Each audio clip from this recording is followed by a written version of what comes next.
Bapak dan Ibu guru yang sudah menyempatkan untuk hadir di acara presentasi hari ini mengenai peran data dan bukti penelitian untuk meningkatkan pendidikan inklusif. Presentasi berbasis bukti untuk kebijakan dan praktek pembelajaran yang efektif.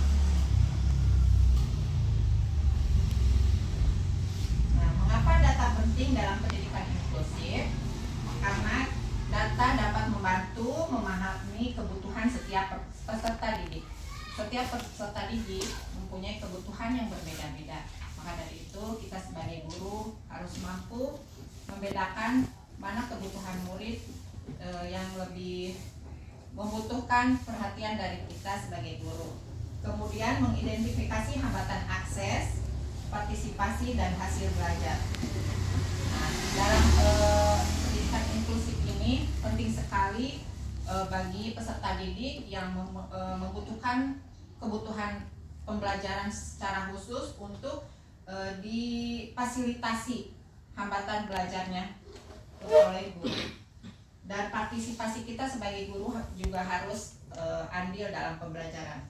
Kemudian mendukung pengambilan keputusan berbasis bukti. Nah, ini nanti yang akan kita pelajari lebih lanjut. Mengurangi bias dan asumsi dalam pembelajaran pendidikan. Supaya tidak bias, maka kita harus ada data dan hasil penelitian yang lebih jelas untuk pembelajaran.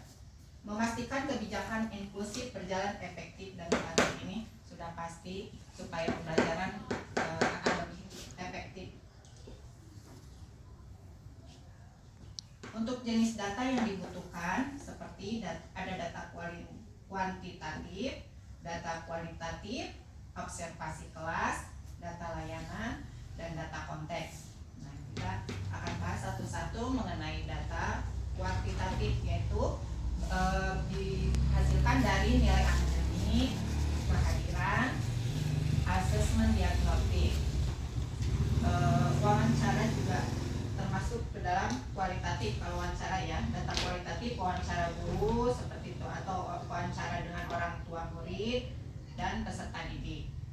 Nah, untuk observasi kelas seperti partisipasi peserta didik selama di kelas dan interaksi sosialnya. Terus adaptasi pembelajaran juga, itu termasuk ke dalam observasi di kelas. Kemudian data layanan seperti penggunaan layanan pendampingan seperti terapi atau konseling. Nah, ini mungkin dari pertama biasanya pas mau masuk PPDB gitu ya, biasanya ada kalau yang punya riwayat dari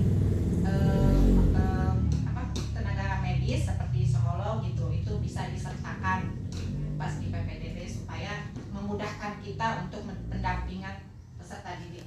Kemudian data konteks yaitu kondisi keluarga, lingkungan sekolah, dan akses fasilitas.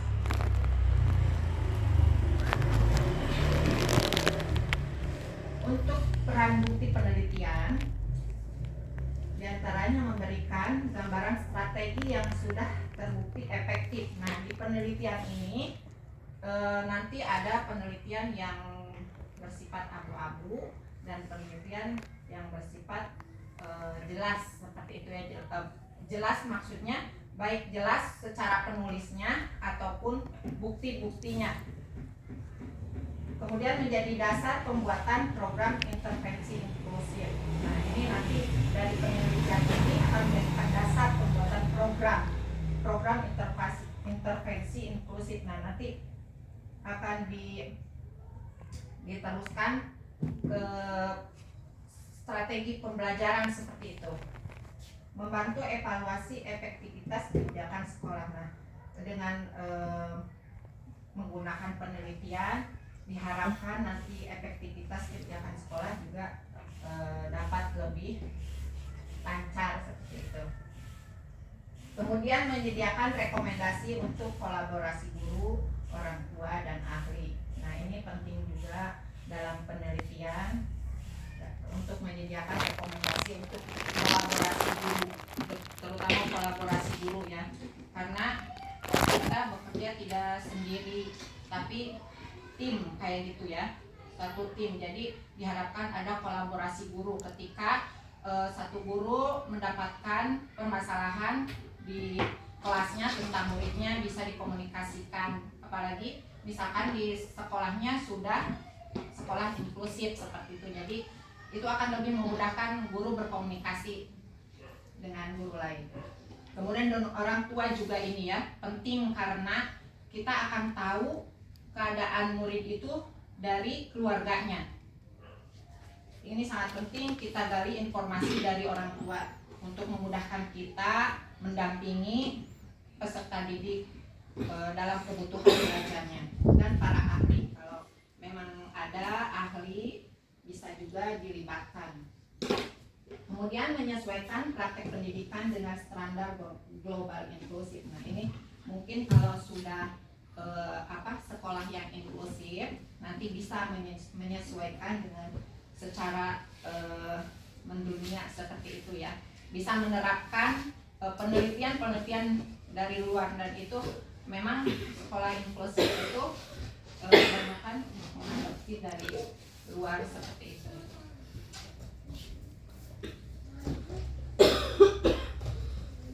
Pemanfaatan data di sekolah. Nah, data itu bisa dimanfaatkan di sekolah untuk apa? Nah, untuk menentukan kebutuhan PPI. Apa itu PPI? Program pembelajaran individual. Nah, nanti setelah kita mengetahui kebutuhan peserta didik, selanjutnya kita akan menentukan kebutuhan PPI, program pembelajaran individual. Nah, gimana kita dalam menghadapi murid yang mempunyai kebutuhan belajar khusus. Nanti model pembelajarannya juga atau yang sering kita FPP, kayak di FPP-nya juga nanti disesuaikan dengan kebutuhan peserta didik seperti itu. Kemudian untuk mengukur perkembangan sosial emosional peserta didik. Nah, dengan data nanti kita bisa manfaatkan, bisa mengukur perkembangan emosional peserta didik. Misalkan nanti emosi peserta didik pas dari kelas 1 misalkan dia emosinya masih labil misalkan ya. Nah, seiring berjalannya waktu dan pengalaman ibu bapak guru, pengetahuan juga, nanti kita bisa bandingkan setelah di kelas 6 apa emosinya berubah atau masih begitu. Nah, itu PR buat kita ya. Mengidentifikasi siswa yang membutuhkan dukungan tambahan. Nah, ini sebagai guru kita harus peka terhadap kebutuhan peserta didik. Ya, peserta didik mana kira-kira yang membutuhkan dukungan dari kita. Kita harus identifikasi. Memang itu butuh kesabaran ya Bapak Ibu, tapi itu tugas kita sebagai pelayan murid-murid seperti itu. Jadi setiap peserta murid harus kita identifikasi. Nah, nanti identifikasi itu dari mana? Nah, itu dari data. Dari data kita lihat, misalkan dilihat dari nilai harian. Gimana nih si A nilainya seperti apa? Ada peningkatan tidak atau kurangnya di mana? Seperti itu. Kita identifikasi seperti itu ya. Kemudian membuat rencana pembelajaran diferensiasi. Nah, ini penting juga buat keberhasilan misalkan tujuan pembelajaran seperti itu ya, dimodifikasi misalkan itu di RPP-nya biar anak lebih paham seperti itu ya. Menyusun kebijakan anti diskriminasi berbasis data kasus. Nah, ini juga manfaat dari data juga bisa menyusun kebijakan anti diskriminasi, kayak misalkan bullying kayak gitu ya. Dari data ini misal anak kenapa nih diem aja seperti itu, kan kita tanya nanti ke orang tua, ke muridnya sendiri seperti itu ya. Nanti dari sini kita bisa menentukan itu dari data ini, jadi menentukan kebijakan seperti apa nih di sekolah, misalkan mengganti visi misi ada apa gitu, harus apa, harus gimana seperti itu. Kemudian langkah membangun sistem data inklusif. Langkah-langkahnya apa aja? Nah, misalkan satu mengumpulkan data secara terstruktur dan berkelanjutan. Nah, ini penting sekali ya. Diharapkan semua guru itu bisa dapat mengumpulkan data secara terstruktur terstruktur dan berkelanjutan. Jangan sampai misalkan pertama kita awal tahun pelajaran membuat data-data, tapi setelah berikutnya kadang sebagai manusia biasa kita juga ada karena waktu banyak pekerjaan mungkin hilap atau apa. Nah ini harus secara konsisten, harus saya dari awal sampai akhir pelajaran jadi data ada bukti gitu anak-anak berdasarkan data hasil belajar anak seperti ini. Jadi untuk ke kelas selanjutnya nanti punya data kita untuk memberikan ke guru selanjutnya, ke kelas selanjutnya seperti itu. Kemudian menggunakan instrumen asesmen yang valid dan reliable. Nah instrumen asesmen juga ini harus yang valid ya supaya bisa dipercaya keabsahannya.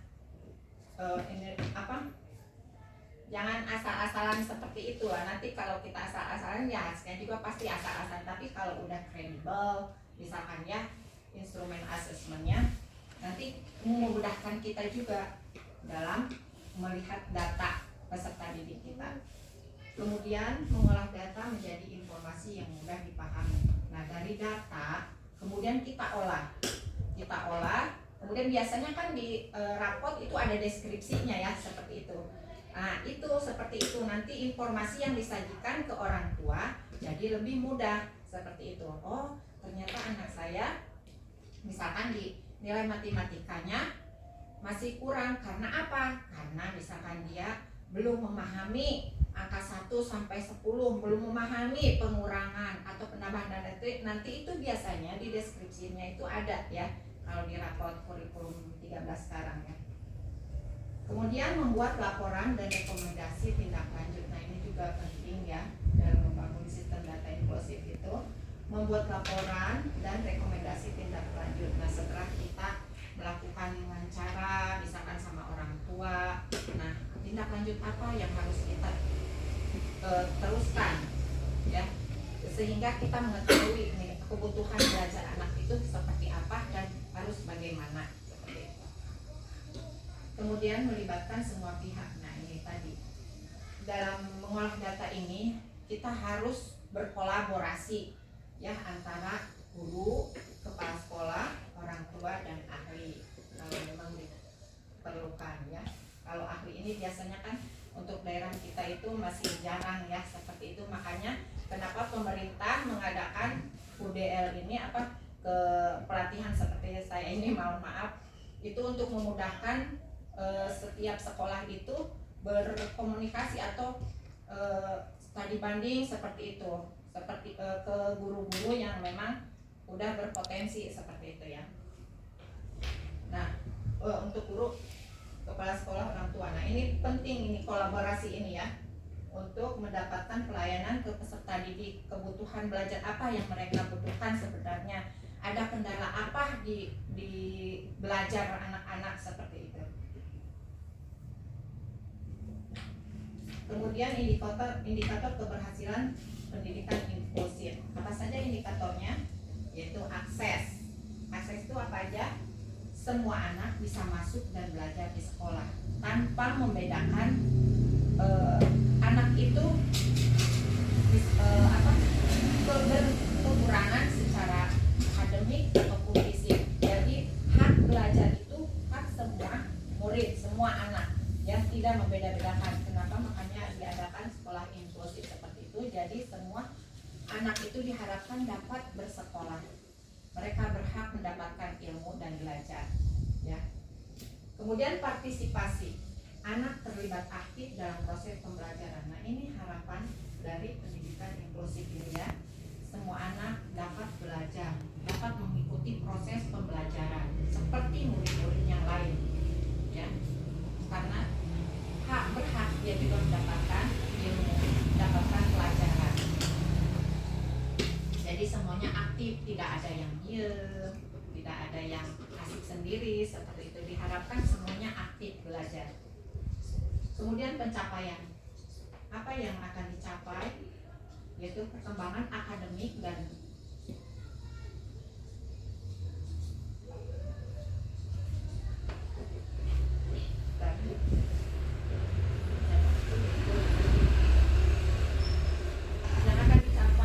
yaitu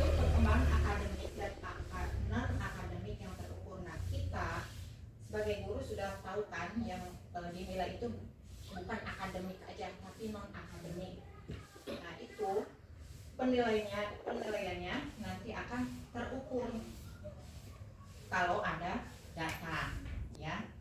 Dan perkembangan akademik anak juga akan terlihat nanti ya, baik akademik dan non akademiknya.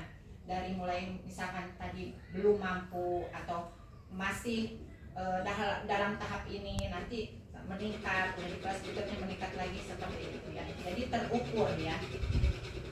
Kemudian lingkungan, nah ini penting juga, lingkungan sekolah yang ramah, aman, dan bebas diskriminasi.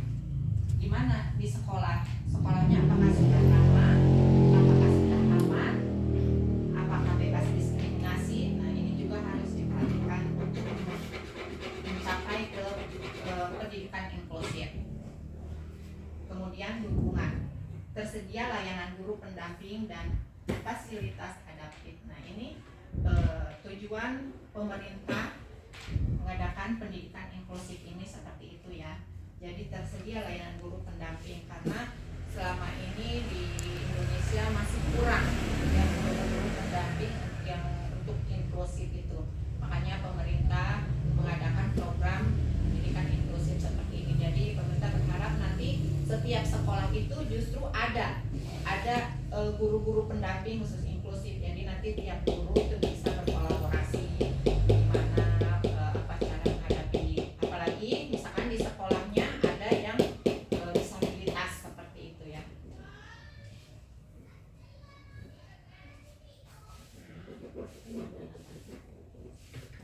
Nah, ini yang terakhir kesimpulan dari pertemuan kita hari ini, diantaranya bahwa data adalah fondasi utama dalam pendidikan inklusif, karena tanpa data kita tidak akan mengetahui perkembangan anak sampai sejauh mana, seperti itu.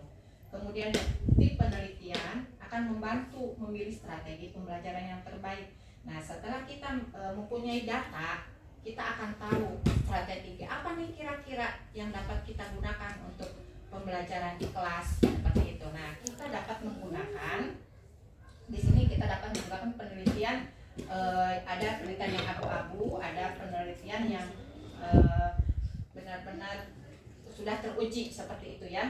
Kalau misalkan penelitian abu-abu seperti artikel. Nah, kenapa disebut abu-abu? Karena di artikel itu kayak penulisnya itu belum terjamin kompeten di data yang ingin kita pelajari, seperti itu. Apakah penulis ini memang menguasai tentang inklusif, seperti itu.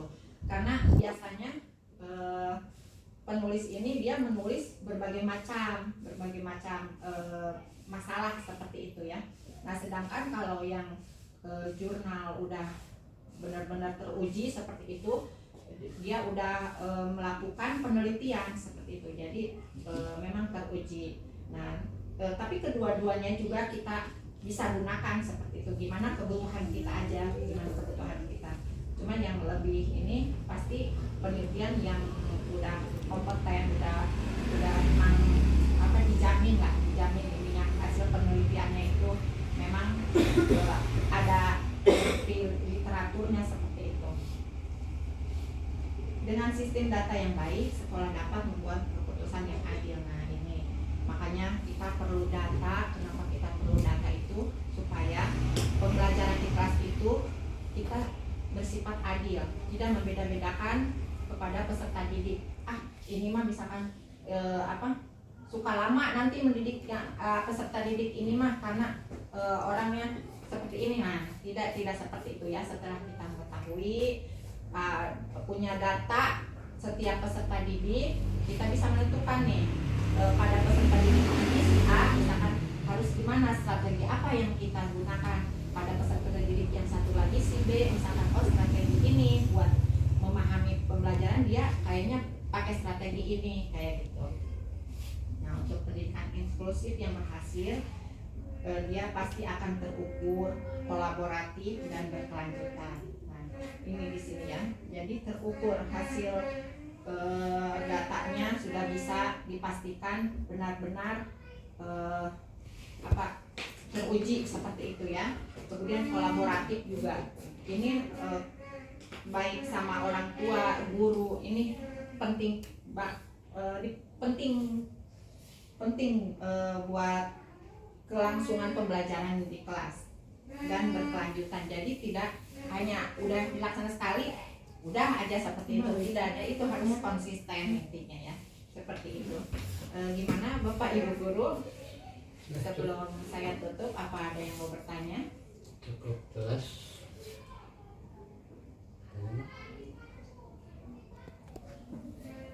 Ya, tadi terkait data itu dapat mengembangkan program ke sekolah, itu tentunya membantu kita untuk menentukan program mana yang memang kita butuhkan, menyesuaikan dengan kondisi peserta didik ya, gitu ya. Betul, seperti itu Ibu. Terima kasih karena data ini penting ya Bu, buat menentukan strategi apa yang peserta didik kita butuhkan, seperti itu. Makanya kita nanti bisa menggunakan penelitian baik jurnal atau penelitian ilmiah seperti itu, untuk jadi memudahkan guru dalam memberikan pembelajaran peserta didik seperti itu. Itu saja untuk lebih ininya saya akan memberikan formulir materi buat Bapak Ibu guru. Silakan diisi.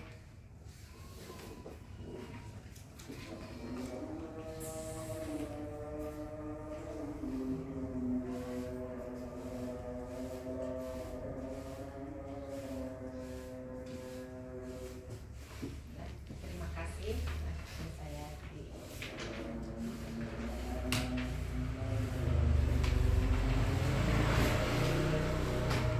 Oke, terima kasih Bapak dan Ibu guru telah menyempatkan waktunya untuk berdiskusi hari ini. Tidak lupa saya ucapkan terima kasih buat Ibu kepala sekolah juga yang sudah menyempatkan hadir. Semoga diskusi hari ini bisa membawa kita ke keberkahan buat peserta didik juga. Amin. Wassalamualaikum warahmatullahi wabarakatuh. Wah.